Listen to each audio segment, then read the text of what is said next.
it has been used by people.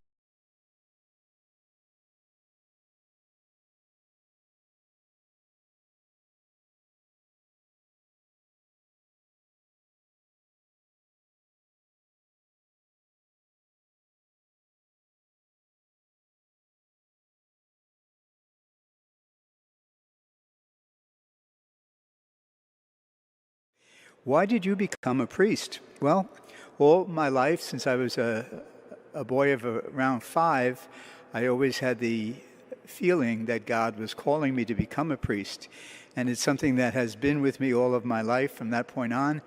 And about 50 years ago, I finally became a priest, and I still have the same feeling that that's what God wanted me to do. So that's why I became a priest, because I felt a call from God to become a priest. There are a few questions about the main altar here and the baldachin above it. So I had planned to do a special one day about that, but I'll try to explain some things about it. So the very first question has to do with it. We can see some statues of the saints in the front columns of the baldachin and in the pulpit. Who are they? Their names. So I'm going to leave the microphone and just walk over to the baldacchino or the baldachin and explain a little bit about the iconography and the statues and the saints that are there. Okay? Years ago, when the cathedral was first built, the altar was different from what it is now. This altar that we have here was put into the cathedral approximately in 1942. And at the same time, the canopy above it, the technical word architecturally is a baldachin, or the Italian baldacchino, was made specifically to differentiate the old altar, which was removed, and have a covering for the new altar. So if you look, it's a beautiful part of St. Patrick's Cathedral, and if people from all over the world were to see a picture and they would see this, the picture that you see right in front of me, they would say, oh, that's St. Patrick's, because it's so distinct and so very special. The baldacchino was put here in the 1940s by Cardinal Spellman as he changed the altar from the one that had been here from 1879 to the 1940s. That altar was sent to Fordham University, and even today it is still used in the University Church at Fordham up in the Bronx. This altar here, if you look at it, is a very simple altar. It has 2 columns, and in the middle is a representation of St. Peter steering his boat, and it represents the St. Peter is signified by the church, and the boat by the church, and St. Peter, the Pope, is steering the church. So that is what the significance of the altar decoration is. The carving of St. Peter guiding the boat, the Holy Father guiding the church, Catholic Church throughout the world. And on the sides of on the 4 piers that support the canopy are various saints.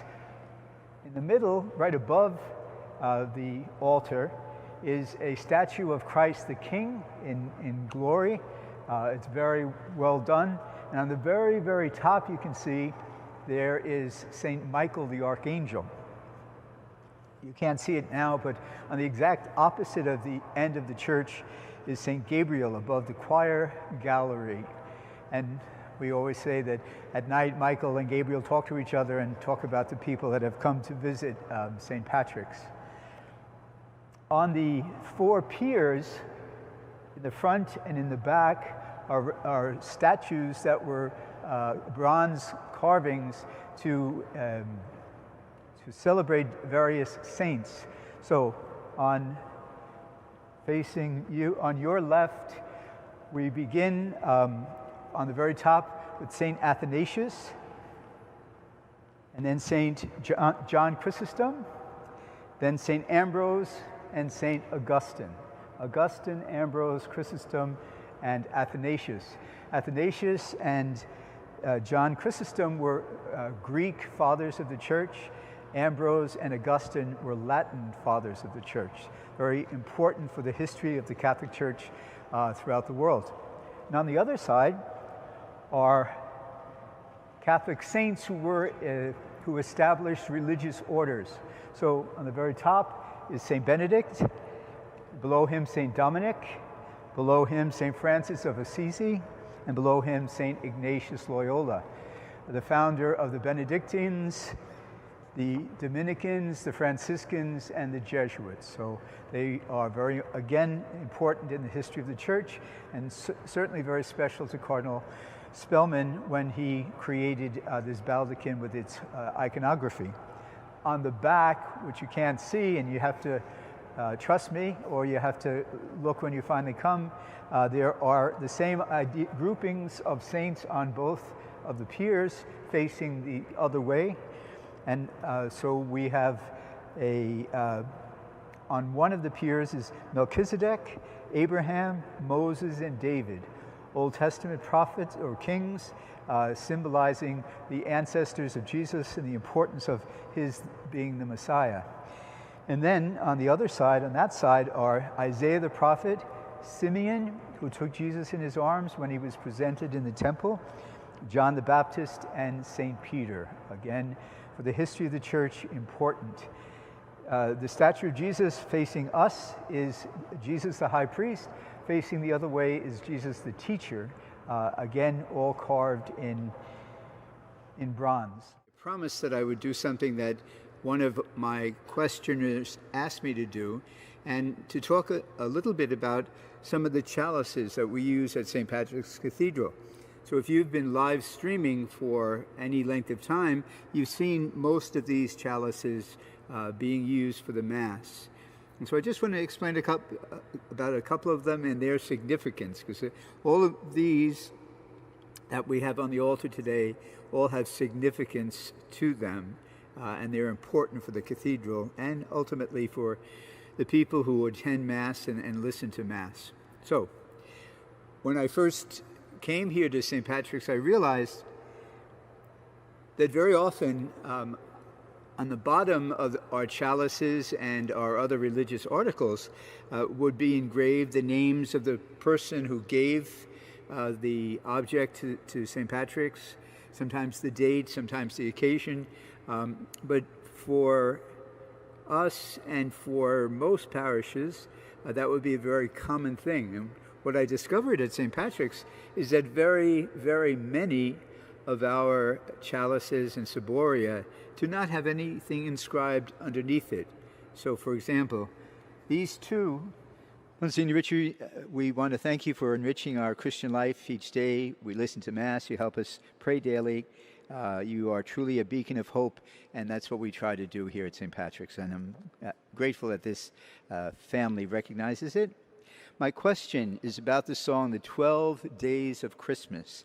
Is the below commentary accurate? And so if you remember the song, on the first day of Christmas, my true love gave to me. And so there is a Catholic interpretation of what each of those gifts on the first day, second day, third day, etc. And it's a interpretation that is used to, that might have been used many centuries ago, or some centuries ago, to teach the Catholic faith to people.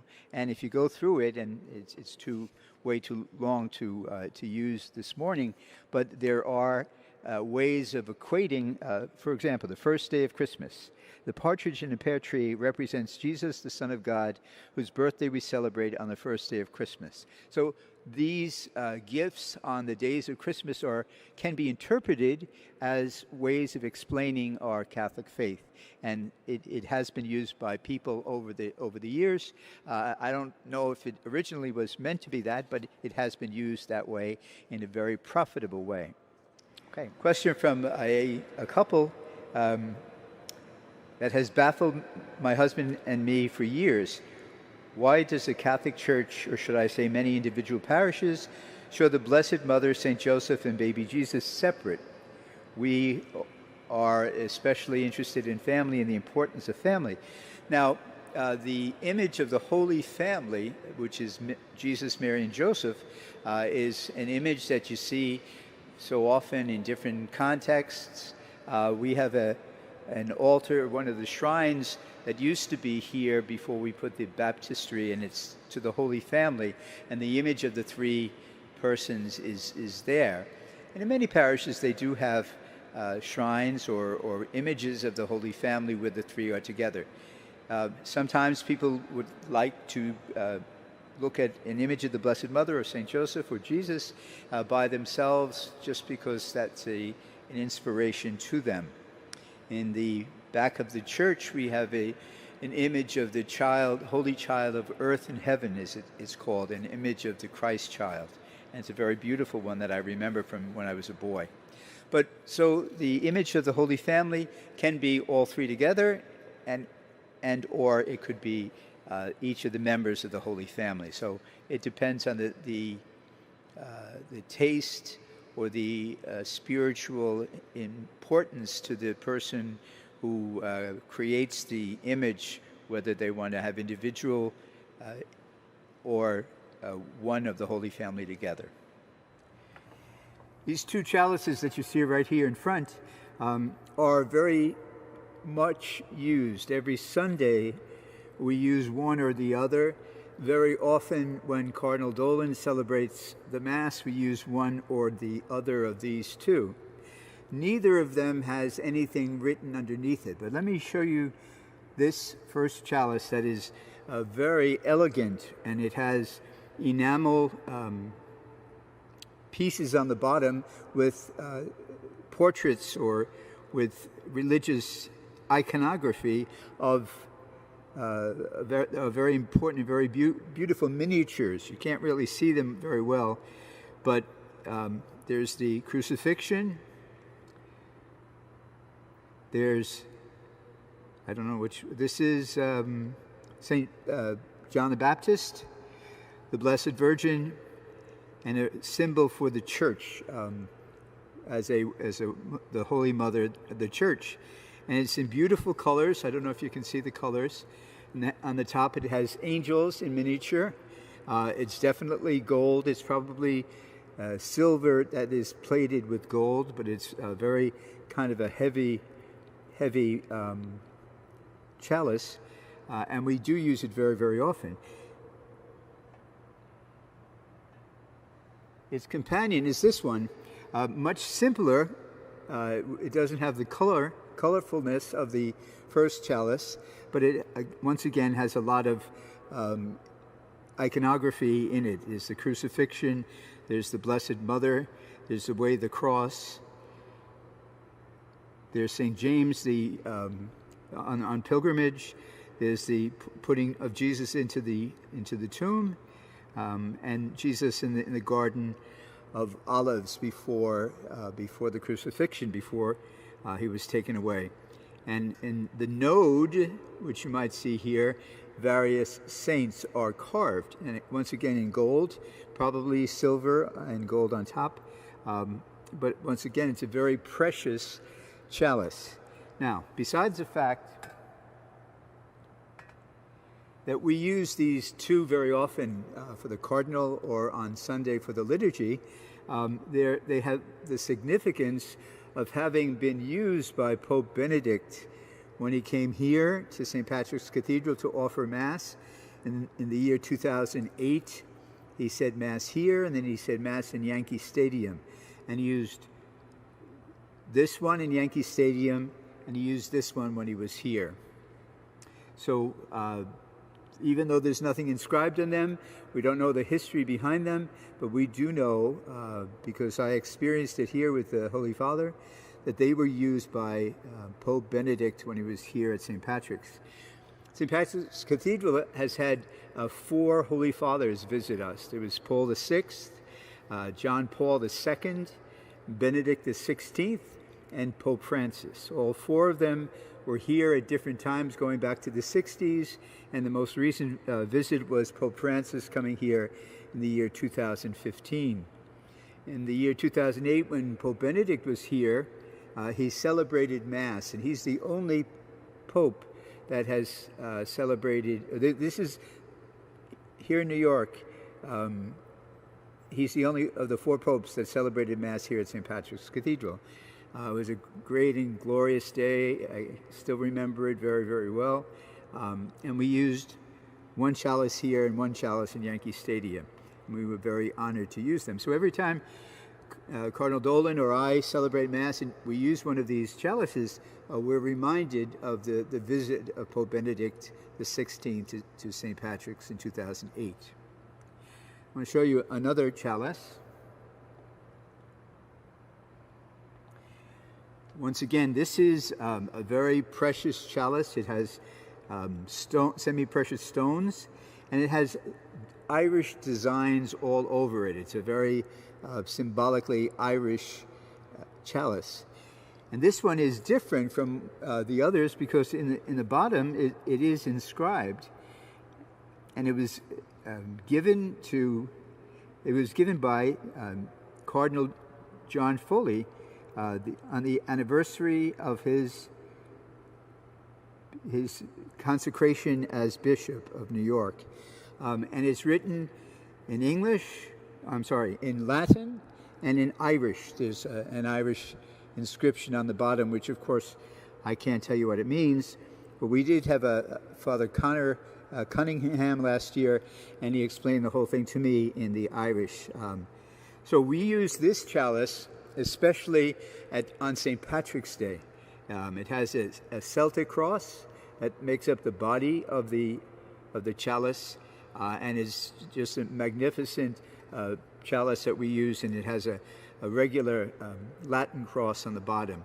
And so every time we use it, we're reminded of Cardinal Farley, who was one of our cardinals, archbishops here at St. Patrick's, and this brings back great memories of him.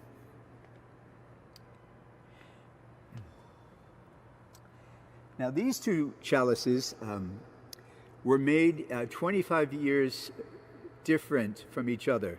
One was made in 1904, what is it? Let me see.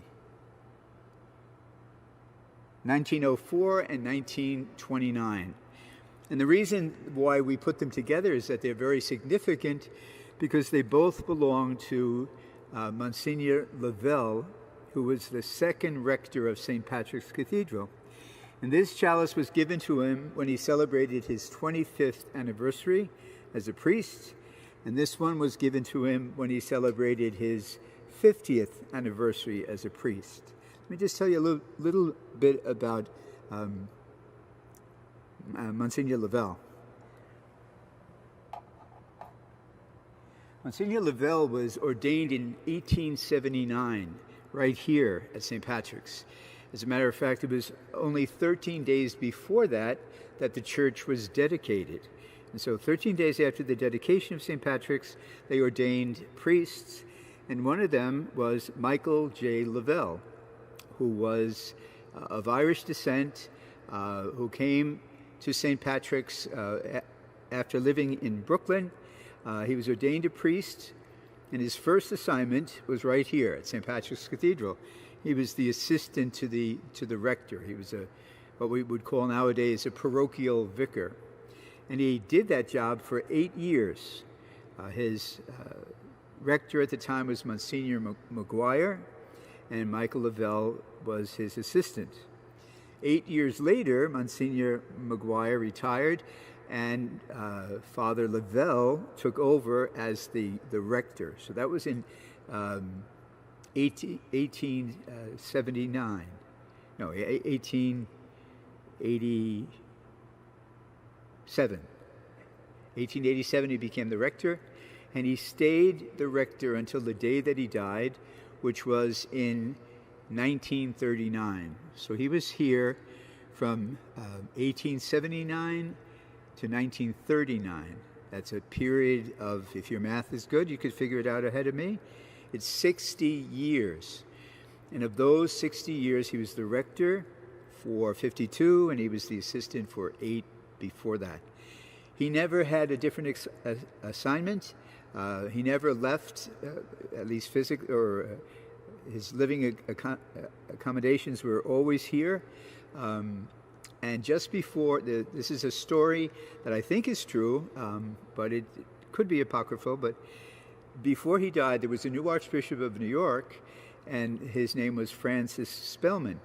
So when Archbishop Spellman arrived here at St. Patrick's, he was greeted by Monsignor Lavelle, and one of the first things that the new Archbishop said to Monsignor was that he was going to redo the inside of the cathedral of where we are right now. And Monsignor Lavelle, according to the story, said, "Over my dead body, you will." He was in his 80s, so it was, he talked a little bit like that, I think.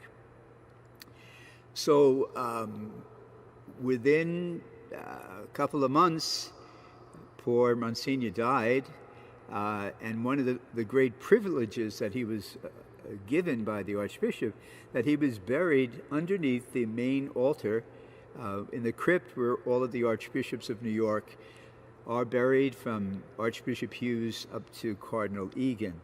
So he was the first non-Archbishop of New York to be buried in the crypt underneath the main altar. And as would be the case, over his dead body, they redid the whole inside of the cathedral. And so Monsignor Lavelle was, from his place in heaven, hopefully, he looks down and he can see that right after he died, they redid the inside, and a few decades later, we also improved on it a little bit more. And the last chalice I'm going to show you is the most important.